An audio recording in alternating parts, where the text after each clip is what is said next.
Hi, my name is Scott Esk. I was recently involved in a campaign for State Representative, House District 91 in South Oklahoma City. I did not prevail in that, but I would like to clarify a few things that came out while I was running. Uh, there were some media, I would call them media attacks, that came out, and one of the things I was accused of was calling for stoning gays, as it was described.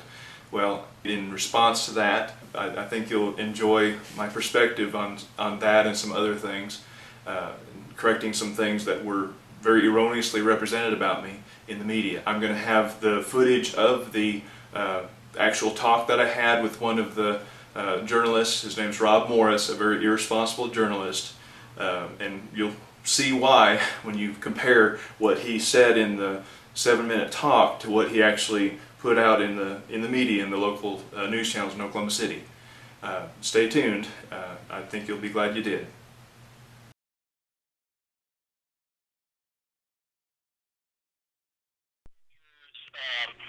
Adam said, so just to be clear, you said execute homosexuals, presumably by stoning, and to think people are worried about the Muslims taking over, ha ha, and your response is, I think we would be totally in the right to do it.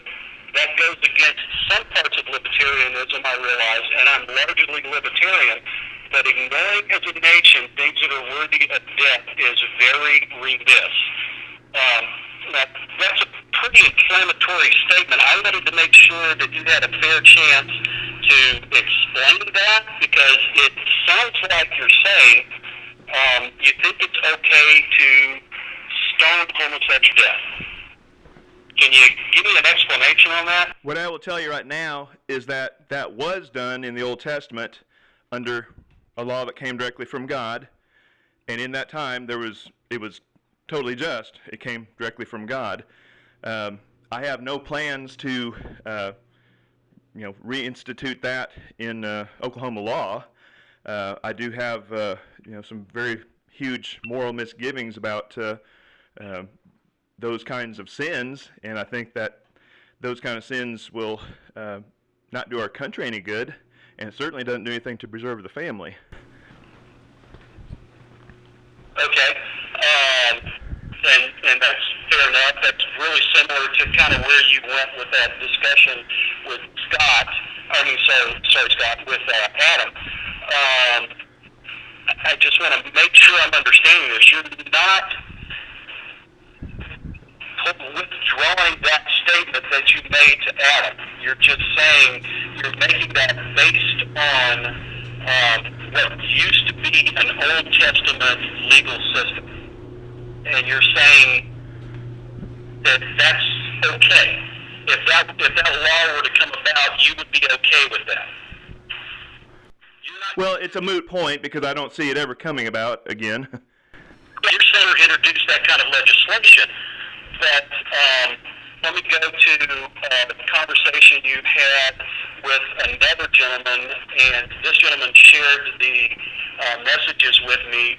It was later that same day, the 29th of July, later that evening, where you messaged him on Facebook and asked him what he thought about putting homosexuals to death, and then you told him, I mentioned that on somebody's Facebook page earlier today, and then in his response, he said, please tell me you really didn't say that, not when you're hoping to get elected.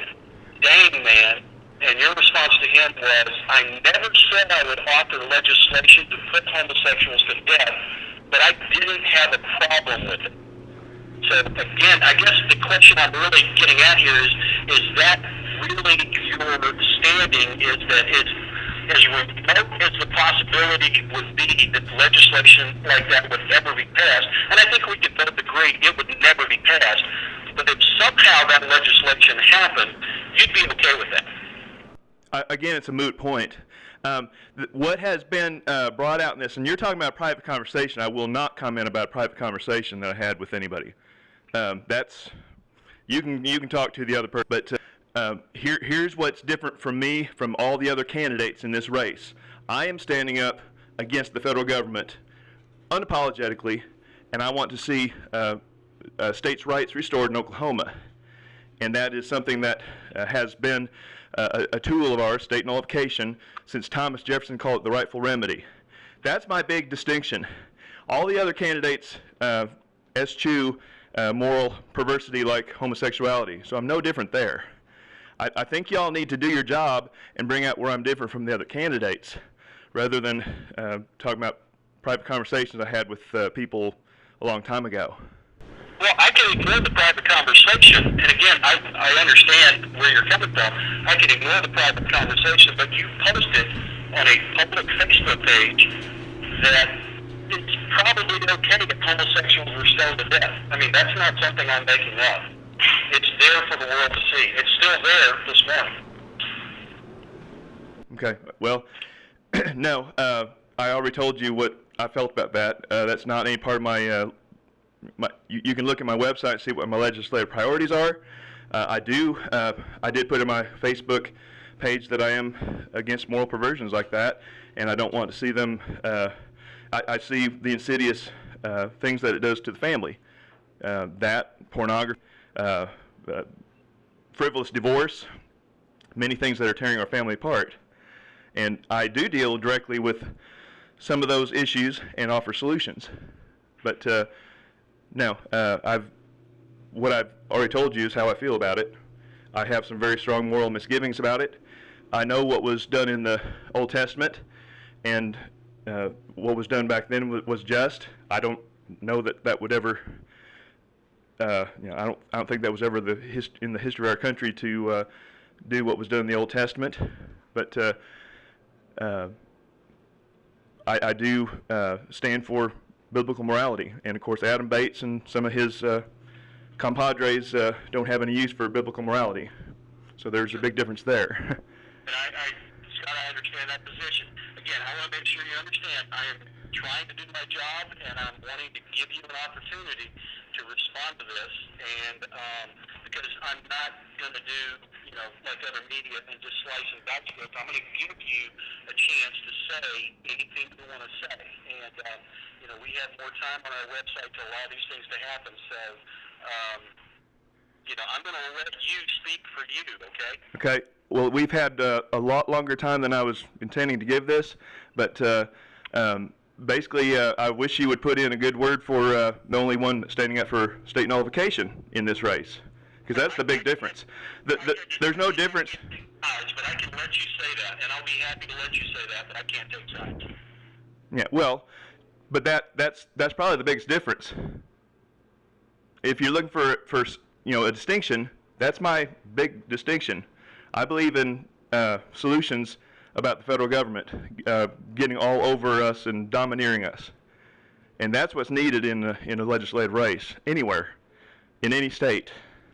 So I thank you for your questions, and I need to get to. I have one of my volunteers calling right now, so I'll have to talk to you later at a more convenient time. Okay, sure enough. Bye bye.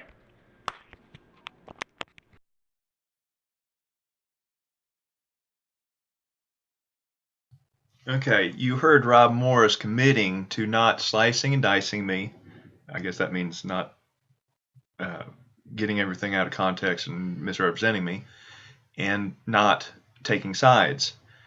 Let's see if in the first Channel 4 news coverage of this story, if he really did that. Stay tuned.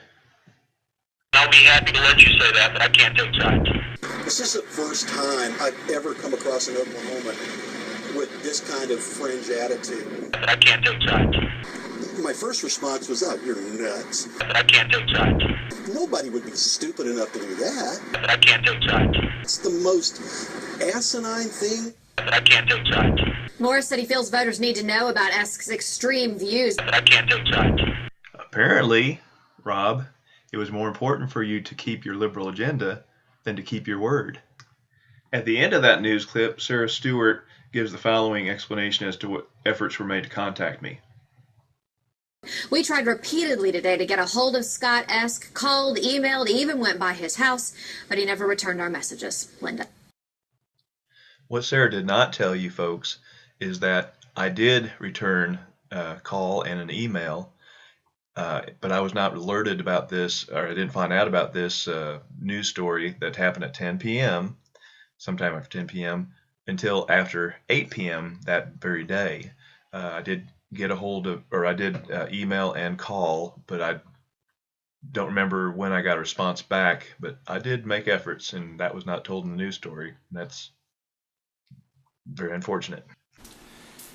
One of the things that was really striking when I got some of the reactions after the media attacks got notice was some of the extremely bizarre emails, phone calls, and postcards I got with no return addresses. Most people were not interested in me contacting them back. A few were, and a few were just genuinely interested in what I had to say. Most of them were quite obscene, accused me of all kinds of things, including being a closet homosexual, whatever that's all about, and just all kinds of things that helped solidify an impression I have with the militant homosexual lobby that is not interested in having things discussed openly and honestly, but rather to hammer their policy in place, and if you are against it or if you raise any objections, you're a homophobe. And of course I got called all kinds of obscene names, and I, of course, as a Christian, I don't use that kind of address for people. It's only counterproductive. Of course, those things that were that obscene and that unworthy of my attention, I just deleted them. It's easy to do, so at least that part was good. But it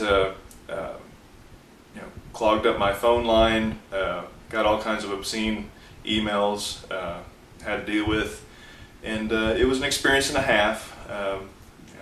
I saw the reality of the militant homosexual side, and it was as ugly as I had heard it was in the books that I've read. They are true. I saw a real life experience of that. So I'll pray for those who had those kind of obscene comments. I know they don't wish for my prayers, but that's just the kind of guy I am. I appreciate though that those few that did actually were curious about my thoughts, and those that wanted to hear more from me, and that part was gratifying. The other was just a little taste of reality.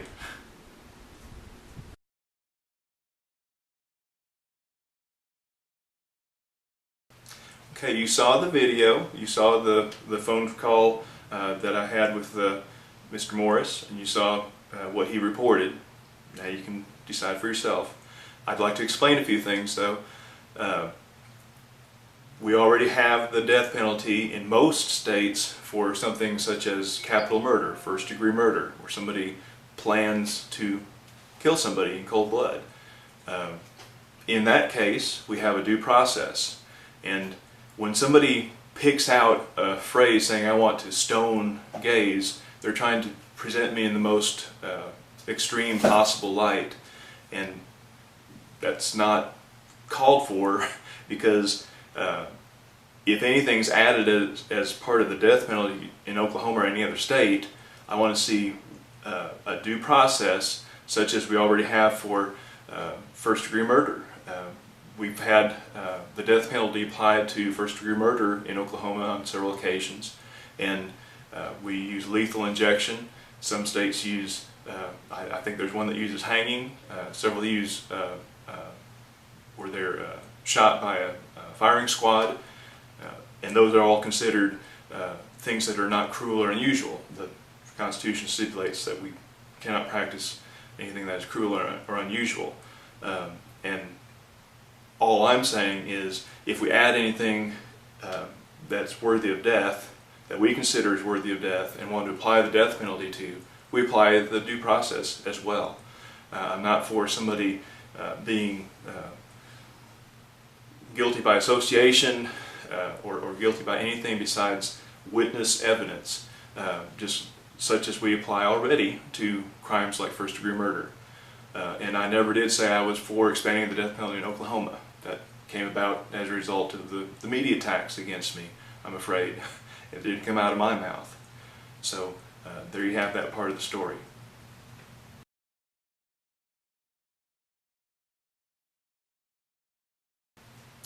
One other thing that is not included, it's been shied away from the last few years, but it's been a part of our history.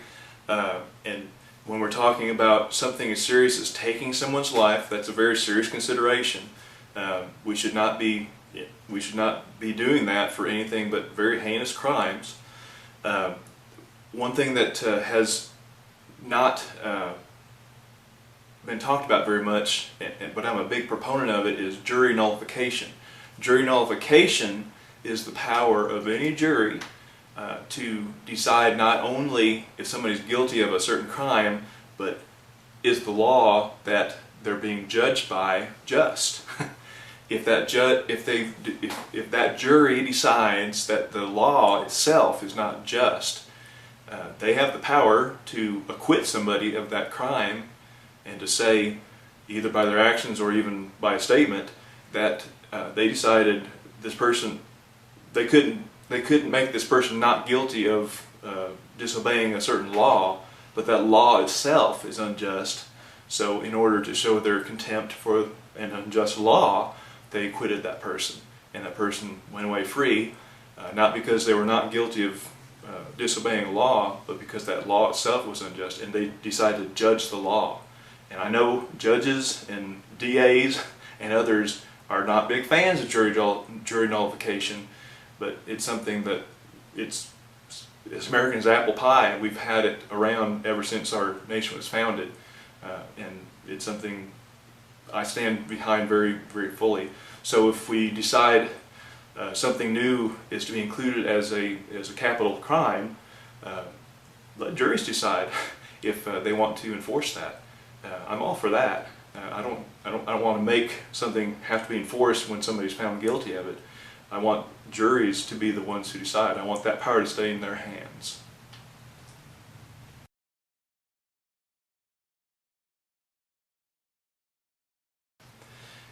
I consider that there is and always has been help for homosexuals wanting to get out of homosexuality. The Bible is very clear about it in both the Old and New Testament. It's condemned in the Old Testament as something worthy of death. In the New Testament, it's also in Romans chapter 1, it says it's worthy of death as well, along with some other sins that are mentioned along with it. And I consider that it's an addiction, a very insidious one that's challenging. Any addiction is hard to come out of. But there are people, there are some churches that still stand up for biblical morality. I thought it was very unfortunate. The Pope, the leader of the Catholic Church, said he didn't consider himself in the position to judge about homosexuality. I'd say shame on the Pope, because he should have considered himself in that position. And any Christian should be in the position to say that this is sin or this is good. And if we don't make that distinction, we're not going to help people. But there was a ministry called First Stone Ministries that's been around since the 70s. They've helped people get out of homosexuality for a long time.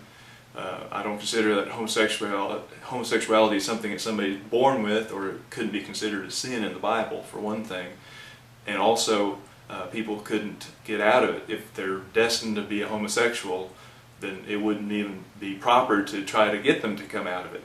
But First Stone Ministries and more in former times, Exodus International has done a really good job, but I think they've strayed from their former message and watered it down quite a bit. First Stone, I think, has stayed more solid on defending biblical morality and calling homosexuality something to get out of, and urging people to get out of it. So help is there. I just want to include this just to give you some hope.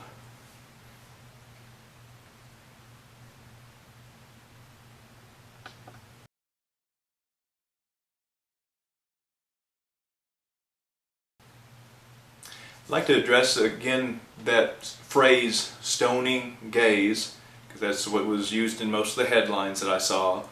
I already addressed stoning, but gays, what are gays? That's a form of propaganda, and I'll introduce you now to propaganda as a way of getting an idea across. Homosexuals, especially those who wanted to be seen in a better light than what the Bible portrays them as, wanted to be known for something other than being perverted and needing to come out of a very destructive lifestyle. So they, at some point, recoined the word gay that used to mean happy, and now it means basically perverted, but it's given in the sense that these people are supposed to be considered happy, maybe even happier than the rest of us because they are happy with what they are. I don't know, but that's really an abuse of a good word. And the Bible refers to them as homosexuals, refers to them as sodomites. Remembering the Bible account, not a story, but the account of those in Sodom that were homosexuals that wanted to have sexual relations with Lot's friends that I believe were angels. That's how the Bible portrays them. And also in the King James Version in Romans 1, we read about those who are abusers of themselves with mankind. None of those phrases are complimentary or flattering, but that word gay was used, and I won't use it. I prefer to be more truthful about it because it's an ugly reality that this is not a healthy thing. It's a perversion and something to come out of.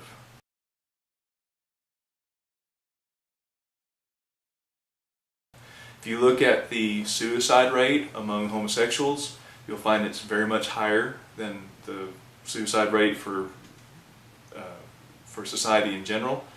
Also, a high degree of violence within the homosexual community.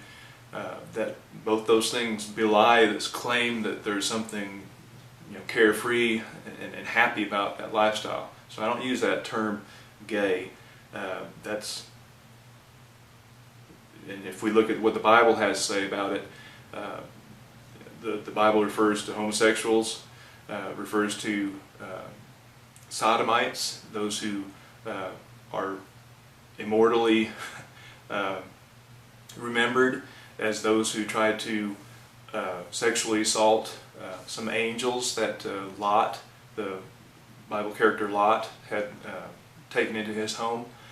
And there was, that was a violent thing they were wanting to do. In Romans chapter 1, in the King James Version of the Bible, it says, abusers of themselves with mankind. These are not flattering terms. The Bible does not use flattering terms, and I won't either.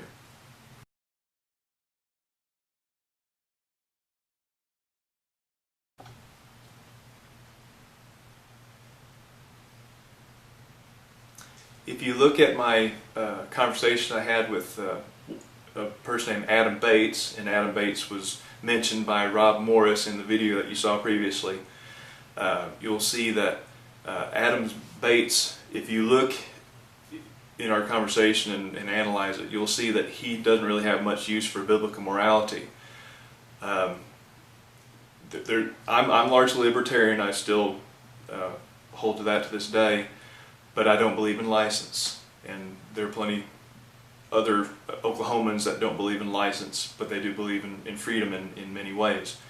If we practice license, getting rid of our moral foundations, throwing biblical morality out, and saying it doesn't matter if two men live together as a couple, or 10 men live together as a big couple. People have relations with animals, sexual relations with animals, whatever, anything goes. You will see that the family will be endangered, and what we can do, and it's already being done, to see the difference in license and genuine liberty.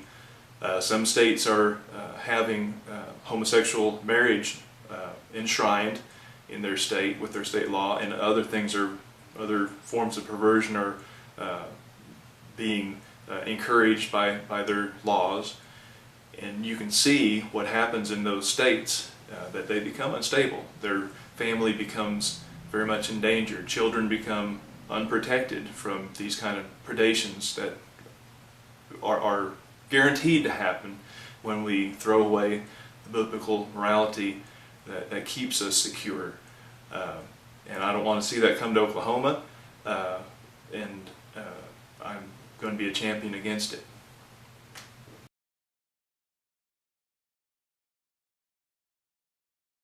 Battle me.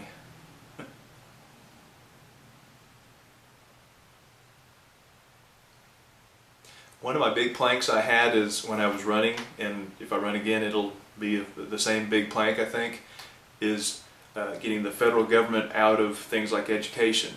I'm a big fan of nullification, as several in the legislature are, and several that are running for office right now. And I think getting the federal government out, and also working to get the state government out of education, because we didn't have state financing of education until at least the 1850s in any state at all, and we got along just fine without it. Probably had our greatest flowering of education and civilization and culture in that time before the government stepped in and worked its interesting effects. But part of the benefit of getting the government out of education is we will no longer, in private and home schools, sex education is handled quite a bit differently than in public schools. The militant homosexual groups are not allowed to be a big part of that like they are in the public education industry. Because let's face it, homosexuals cannot reproduce, so they have to recruit if they're going to replenish their numbers. And by portraying their lifestyle as something not destructive, but something that they want children to experiment with, and they encourage them, saying that it's a good alternate lifestyle, this would come, I think, down to a screeching halt.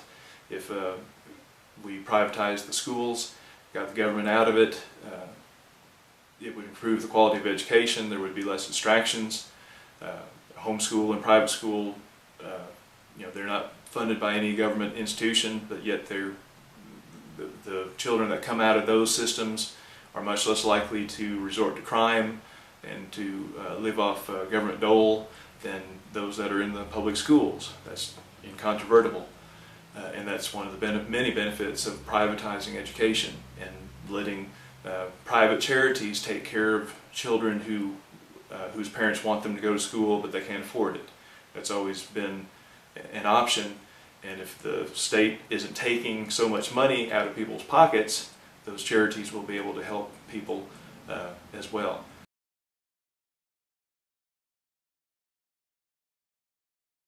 So I think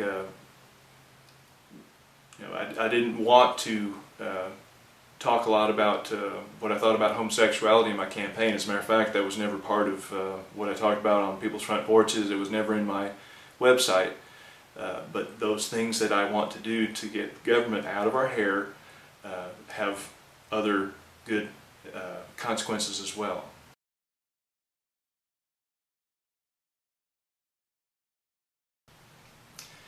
As I mentioned before, I have many comments on Adam Bates' Facebook page. If you try to look me up on Facebook, you'll find that my account is closed or I'm locked out of it. I don't really even know what the situation is. Facebook is it has been a very great way to stay in touch with friends, but I tell you what, when they decide that you violate their policy, they're very cryptic about telling you about what you did wrong, what you did to offend them, and I have a big problem with that. I want to make this part of my video a criticism of them, because I believe they locked me out of my account and they never told me why. I imagine they didn't want me to say anything about homosexuality. I don't know. but that's something, anybody who wants to provide competition to Facebook, feel free, hint hint, and I will be a big fan of whoever competes with them, because I don't like this policy that just mysteriously locks you out and doesn't. I've tried to change my name, tried to use different email addresses that were supplied to me by friends that should have worked to get a hold of somebody. I cannot get a hold of anybody to resolve this. So Facebook, you're doing a horrible job of resolving issues when you do stuff like this. But hopefully they will have some good competition in the near future. I'll be a big fan of it.